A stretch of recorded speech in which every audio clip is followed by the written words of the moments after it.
चंडीगढ़ में पंजाब के आढ़ती एसोसिएशन ने की मुख्यमंत्री नायब सैनी से मुलाकात। संत कबीर कुटीर में हुई बात। सीएम बोले, पंजाब में आढ़ती किसान पंजाब सरकार से परेशान, हमने हरियाणा में आढ़तियों का कमीशन बढ़ाया। दिल्ली में पीएम मोदी से मिले मुख्यमंत्री नायब सैनी। संसद भवन में पीएम मोदी के साथ की मुलाकात, कई अहम मुद्दों पर हुई बात। चंडीगढ़ बीजेपी दफ्तर के बाहर ब्लास्ट मामले में सियासत तेज। बीजेपी प्रदेश अध्यक्ष मोहन लाल बड़ोली ने पंजाब सरकार को घेरा। बोले, पंजाब में जिस तरह के हालात हैं जनता जानती है, ये सरकार गैर जिम्मेदार है। हरियाणा में गेहूं की खरीद जारी। कई मंडियों में नहीं पहुंच रही गेहूं की फसल। गेट पास और पोर्टल की समस्या से किसान परेशान। कृषि मंत्री बोले, 98% पोर्टल का काम पूरा, किसानों को परेशानी नहीं आने देंगे। कल होगी हरियाणा कांग्रेस की अनुशासन कमेटी की मीटिंग। बागी विधायकों पर लिया जाएगा बड़ा एक्शन। कांग्रेस प्रदेश अध्यक्ष बोले, जिन्होंने गद्दारी की उनको बख्शा नहीं जाएगा। यमुनानगर में हथीनी कुंड बैराज में डायाफ्राम वॉल का काम जारी। लगभग 70% काम हुआ पूरा। मानसून से पहले वॉल तैयार करने का लक्ष्य। 146 करोड़ रुपए की आय की लागत। न्यूज हेडलाइंस के प्रायोजक पतंजलि गाय का घी, माँ का भरोसा, प्यार से परोसा।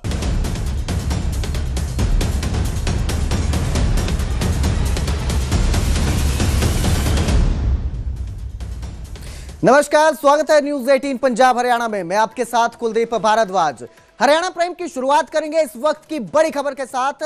हरियाणा बोर्ड परीक्षा से जुड़ी बड़ी खबर सामने आ रही है। पानीपत में 2 एग्जाम सेंटर में परीक्षा रद्द कर दी गई है। एग्जाम सेंटर में सामूहिक नकल के वीडियो सामने आए, जिसके बाद ये एक्शन लिया गया है। 12वीं की बोर्ड की परीक्षा के दौरान नकल की गई थी, नकल हुई थी, जिसके बाद अब ये एक्शन नजर आया और इन 2 सेंटरों में जो परीक्षा हुई है उसे रद्द कर दिया गया है। सीसीटीवी के जरिए परीक्षा में नकल की पोल खुली। इसराना और डाहर परीक्षा केंद्रों पर नकल हुई थी, जिसकी सीसीटीवी सामने आई और जो लोग जो ड्यूटी पर तैनात थे, जिनका काम होता है नकल को रोकने का, वही कई जगहों पर नकल करवाते नजर आ रहे हैं। और इस बीच बड़ी खबर आपको दे रहे हैं, बोर्ड की परीक्षाओं से जुड़ी खबर है ये।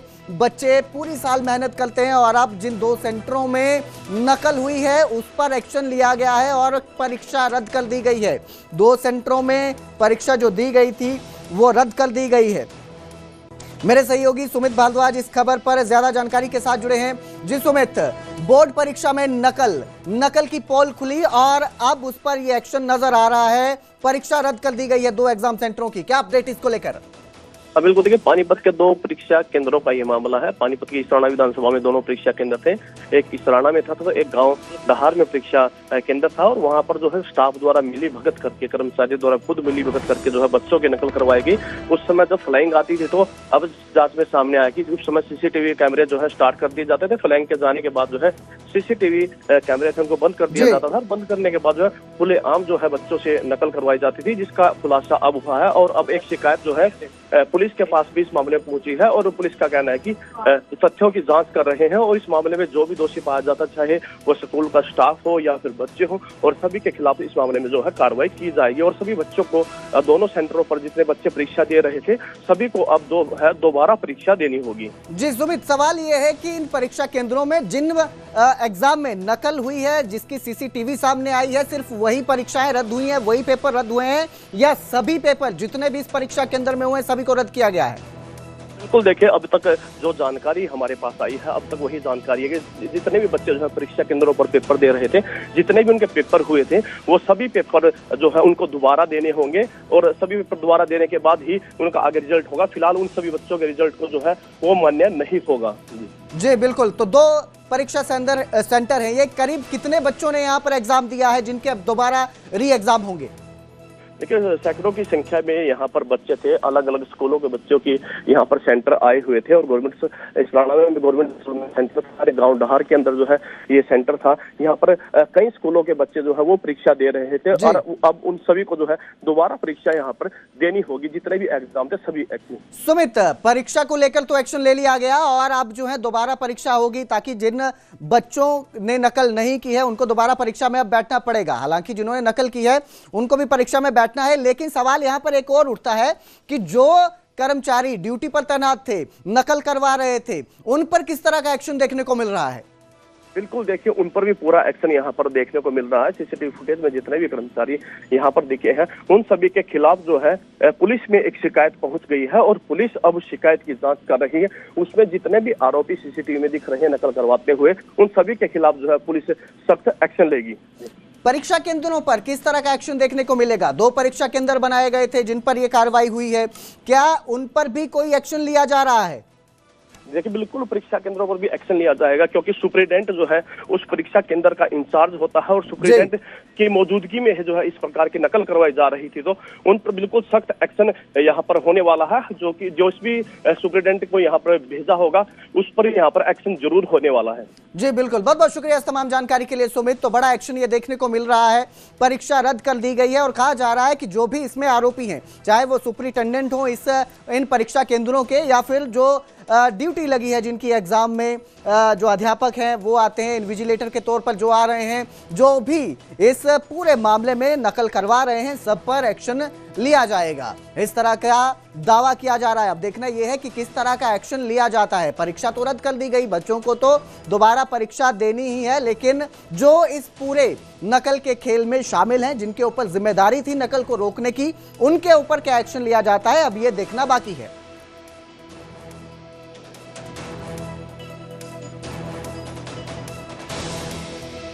आज ही कंप्लेंट हमारे पास प्राप्त हुई सराना थाने में, तो उसकी तहकीकात करें। SHO को भेजा है अभी मौके पर, वो कोई फुटेज वगैरह भी कंप्लेंट के साथ लगाई हैं, तो वो गए हैं सेंटर पर। तो जैसा भी उसमें लीगल एक्शन बनेगा हम तुरंत करेंगे। क्या कंप्लेंट क्या आई थी सर? उसमें एक आरोप लगाए हैं कि भी सेंटर के अंदर CCTV फुटेज जब चेक की गई तो सेंटर के अंदर कुछ कर्मचारी नजर आए जिससे प्रतीत होता कि वो नकल करवा रहे हैं, ऐसा आरोप है। तो इसको वेरीफाई करने के लिए SHO मौके पर गए हुए हैं और वहाँ की फुटेज वगैरह देख के जो भी लीगल एक्शन इसमें बनेगा हम करेंगे। बताया जा रहा है कि जब फ्लाइंग चली जाती थी तो कैमरे ऑफ कर देते थे, बाद में CCTV में भी ये जांच में ही पता लग पाएगा, इसीलिए उन्होंने फ्लाइंग स्क्वाड ने भी फुटेज ही देखी और फुटेज के आधार पर ही कंप्लेंट आई है, तो उसमें वेरीफाई कर रहे हैं सारा हम लीगल एक्शन उसमें। कुछ कर्मचारियों की भी मिली भगत बताई गई है उसमें कंप्लेंट में लिखा हुआ है कि कर्मचारी अंदर नजर आ रहे हैं, ये नकल करवा रहे हैं, ऐसा ही आरोप है उसमें, तो वो सभी हम कार्रवाई में कर रहे हैं। सर टीचिंग स्टाफ भी शामिल है उसमें? वो देखिए शामिल होना तो बाद में बात है, पता लगेगा जब इन्वेस्टिगेशन करेंगे। तो अभी तो सिंपल कंप्लेंट आई है और SHO हो गया, इतनी ही अभी कार्रवाई है, उसके बाद पता लगेगा कि क्या एक्चुअल स्टोरी है और क्या क्या उसमें कार्रवाई होगी। कार्रवाई होगी जिस तरह शिकायत है कुछ जांच में मिलता है, बिल्कुल पक्का होगी, जो कानूनी रूप से बनेगा तुरंत कार्रवाई। सिंह सैनी ने पंजाब के आड़तियों के साथ मुलाकात की। चंडीगढ़ में CM से आड़तियों ने ये मुलाकात की है और आड़ती एसोसिएशन के लोग CM से मुलाकात करने पहुंचे। इस दौरान उन्होंने मुख्यमंत्री नायब सिंह सैनी से कहा कि खरीद सीजन में आड़ती किसान पंजाब सरकार से परेशान है। मुलाकात की मुख्यमंत्री नायब सिंह सैनी ने कहा है ये कि खरीद सीजन में आड़ती किसान पंजाब सरकार से परेशान है। हरियाणा में आड़तियों का कमीशन सरकार ने बढ़ाया है। तो मुलाकात होती है, कई मुद्दों पर चर्चा होती है और उसके बाद मुख्यमंत्री नायब सिंह सैनी ने इल्जाम लगाया है पंजाब पर कि खरीद सीजन में आड़ती और किसान जो है वो पंजाब सरकार से परेशान है। निशाना साधा है सीधा सीधा। वहीं हरियाणा का जिक्र करते हुए कहा कि हरियाणा में आड़तियों का कमीशन सरकार ने बढ़ाया है।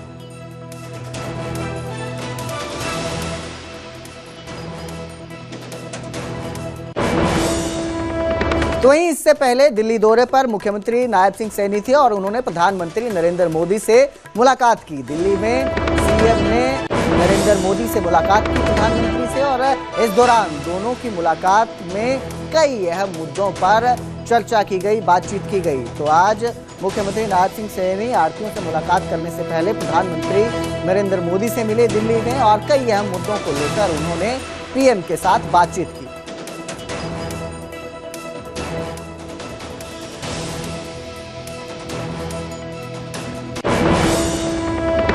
और अब जिक्र चंडीगढ़ ब्लास्ट मामले का करेंगे, जिस पर सियासत और बयानबाजी दोनों तेज हो रहा है। और इस मामले में अब मोहनलाल बड़ोली का बयान भी सामने आया। उन्होंने कहा कि यह घटना निंदनीय और चिंताजनक है, दोषियों को बख्शा नहीं जाएगा। पंजाब में जिस तरह के हालात हैं जनता जानती है, पंजाब में गैर जिम्मेदार सरकार है, ऐसा बड़ोली का कहना है। निशाना साधा है उन्होंने पंजाब सरकार पर। आपको बता दें कि बीते दिन चंडीगढ़ के सेक्टर 37 में जो बीजेपी का कार्यालय है उसके बाहर ब्लास्ट हुआ था, मामला सामने आया, और जिस पर अब लगातार बयानबाजी और सियासत दोनों तेज होती नजर आ रही हैं। और इसी को लेकर अब मोहनलाल बड़ोली ने यह बयान दिया है और इस घटना को निंदनीय और चिंताजनक बताते हुए साफ कहा है कि जो भी इसमें दोषी होगा उसे बख्शा नहीं जाएगा। इसके साथ ही पंजाब सरकार पर निशाना साधते हुए कहा कि जिस तरह के हालात हैं जनता जानती है, पंजाब में गैर जिम्मेदार सरकार है।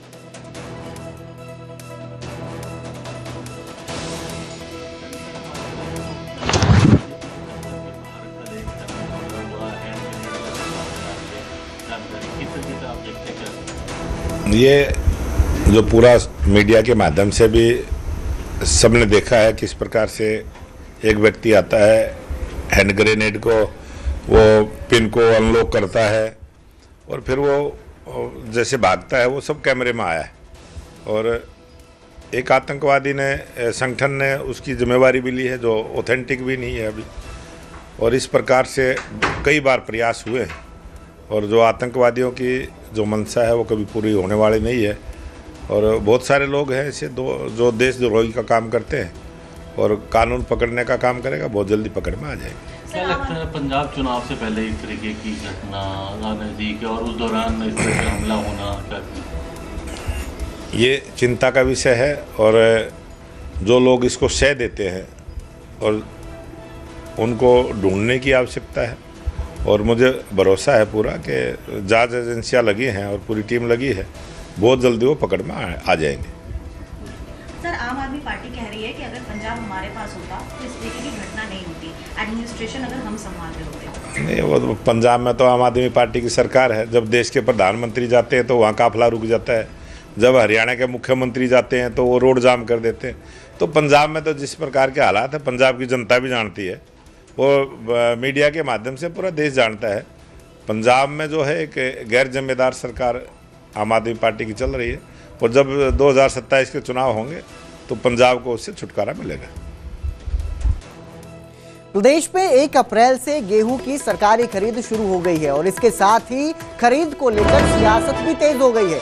खरीद के नए नियमों पर विपक्ष ने सवाल उठाए हैं। बुहाना में कल रोष प्रदर्शन कांग्रेस करेगी, ऐसा भी बताया, और बायोमेट्रिक सिस्टम और गेट पास का विरोध किया जाएगा। तो एक तरफ जहां प्रदेश में गेहूं की सरकारी खरीद शुरू हुई है, सरकार की तरफ से दावा किया जा रहा है कि व्यवस्थाएं पूरी कर ली गई हैं, किसानों को किसी तरह की समस्या नहीं होगी। इस मुद्दे पर सियासत भी उतनी ही तेजी के साथ गरमाती नजर आ रही है। खरीद के नए नियमों को लेकर विपक्ष सवाल उठा रहा है और अब गोहाना में रोष प्रदर्शन कांग्रेस करेगी। निरीक्षण करने के लिए गोहाना की अनाज मंडी में पहुंचा तो बड़ा दुर्भाग्य था कि गेहूं अभी शुरुआत तो नहीं हुई है। सरसों की जब ट्रेली आई तो मैं गेट पे उनको देखा और उस जो बायोमेट्रिक की बात जो सरकार ने करी, आधा घंटा कम से कम उस किसान को एंट्री कराने में लग गया। और जब गेहूं की शुरुआत होगी तो क्या हालात होंगे आप देख सकते हो। अगर गोहाना की अनाज मंडी की मैं बात करूं तो लगभग हर रोज 1,500 से 2,000 ट्रैक्टर आएंगे, तो कैसे काम चलेगा। मैं सरकार से मांग करता हूं आपके चैनल के माध्यम से इस बायोमेट्रिक का जो आप प्रावधान लेगा इसको तुरंत वापिस ले, अन्यथा ना किसान भी दुखी होगा और आढ़ती भी दुखी होगा। और इसी के उसमें मैं हमारे दोनों प्रधान जी भी बैठे हैं, पूर्व प्रधान जी बैठे, इनको मैं न्योता भी देने आया हूँ। ये 3 तारीख को गोहाना रेस्ट हाउस से एसडीएम कार्यालय तक रोष प्रदर्शन भी करेंगे और सरकार को चेताने का काम करेंगे कि आप। फिलहाल इस बुलेटिन में इतना ही। आप देखते रहिए न्यूज़ 18 पंजाब हरियाणा।